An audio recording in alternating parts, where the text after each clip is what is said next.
कि हम अपने देश धर्म के लिए भी कुछ करें। तो मैंने हमारे गांव में 12 गांवों की बनी वाले का मंदिर है, उसका निर्माण कार्य चल रहा है। उसके लिए 2,51,000 रुपये दान में दिए हैं और 51,000 रुपये गौशाला के लिए दिए हैं। ऐसा क्या है इनमें कि लोग इनको अपना कीमती वोट दें? तो कहते हैं ना, पढ़े लिखे व्यक्ति की एक सोच अलग होती है। वो सिक्योरिटी की तरफ ध्यान देता है, कैमरों की ये बात कर रहे हैं, वो शिक्षा की तरफ ध्यान देता है, ये कंप्यूटर लैब की बात कर रहे हैं और किताबों की बात कर रहे हैं, लाइब्रेरी खुलवाने की बात कर रहे हैं। और रही बात उन मुद्दों की जो कॉमन है, सड़क, सीवर, पानी, बिजली, ये तो हर उम्मीदवार बात करता ही है।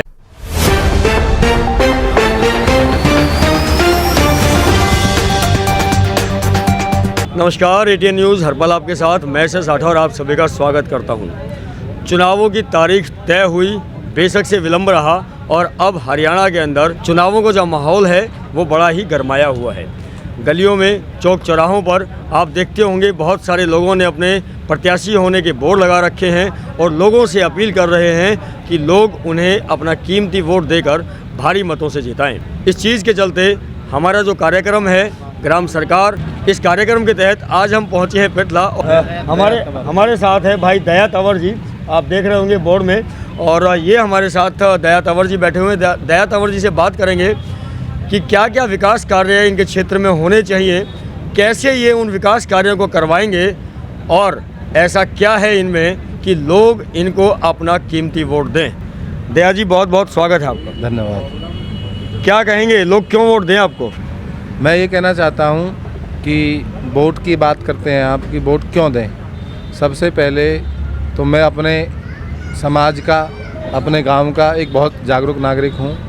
दूसरा, मैं पढ़ा लिखा भी हूं और तीसरा, मैं पिछले 10 साल से समाज सेवा के कार्य भी करता रहा हूं। इस वजह से मैं जनता के प्यार से ही और पंचायती उम्मीदवार भी हूं। मैं आपको बता दूं ये बात कि पंचायत करके ही समाज के माध्यम से मुझे खड़ा किया गया है।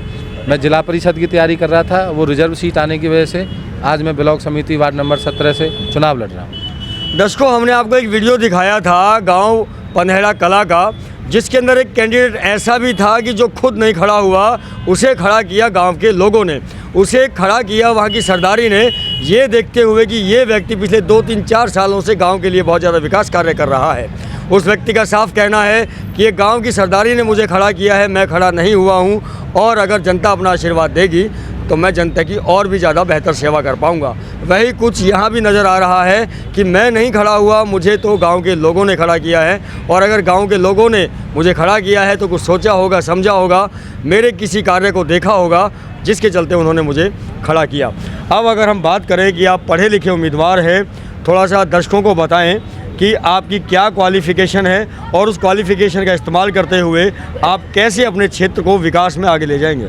मैं बता दूं, मैंने MBA किया हुआ है HR मार्केटिंग से, उसके बाद मैंने B.Ed भी की हुई है। मैं पढ़ा लिखा होने के नाते ये कह सकता हूँ मुझे अपने अधिकारों की जानकारी है। अगर जनता के आशीर्वाद से मुझे इस वार्ड से ब्लॉक समिति मेंबर बनने का मौका मिलता है तो मैं एक बात कहता हूँ कि ब्लॉक समिति मेंबर के पास अपनी बहुत ज़्यादा विशेष ताकत नहीं होती, लेकिन जो भी सरपंच बनेगा या सरकार में जो हमारे MPs बैठे हुए हैं और MLAs बैठे हुए हैं, उनके माध्यम से जो भी विकास कार्य गांव में ज़रूरत होगी, जो भी कार्य करने के, उन्हें ज़रूर पूरा करेंगे और अपने गांव के लिए बहुत अच्छे कार्य करेंगे। दर्शकों, एक और मुख्य बात निकल गई आई कि मैं एक जागरूक नागरिक हूं।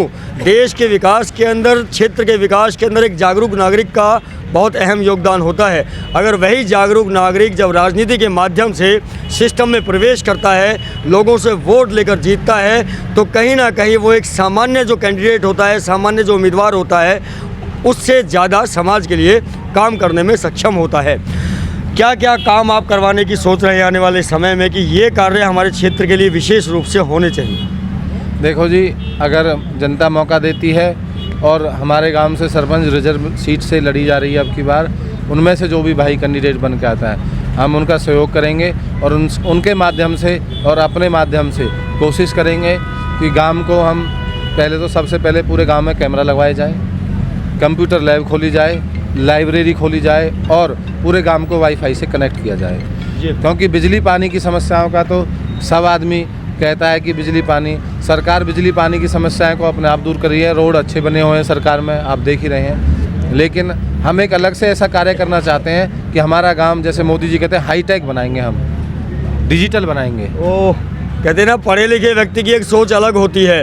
वो सिक्योरिटी की तरफ ध्यान देता है, कैमरों की ये बात कर रहे हैं, वो शिक्षा की तरफ ध्यान देता है, ये कंप्यूटर लैब की बात कर रहे हैं, और किताबों की बात कर रहे हैं, लाइब्रेरी खुलवाने की बात कर रहे हैं। और रही बात उन मुद्दों की जो कॉमन है, सड़क, सीवर, पानी, बिजली, ये तो हर उम्मीदवार बात करता ही है। पर पढ़ा लिखा और शिक्षित होने के कारण अब जो उम्मीदवार हैं वो बात कर रहे हैं शिक्षा की और सिक्योरिटी की। और क्या कहना चाहेंगे आप अपने क्षेत्र के लोगों को?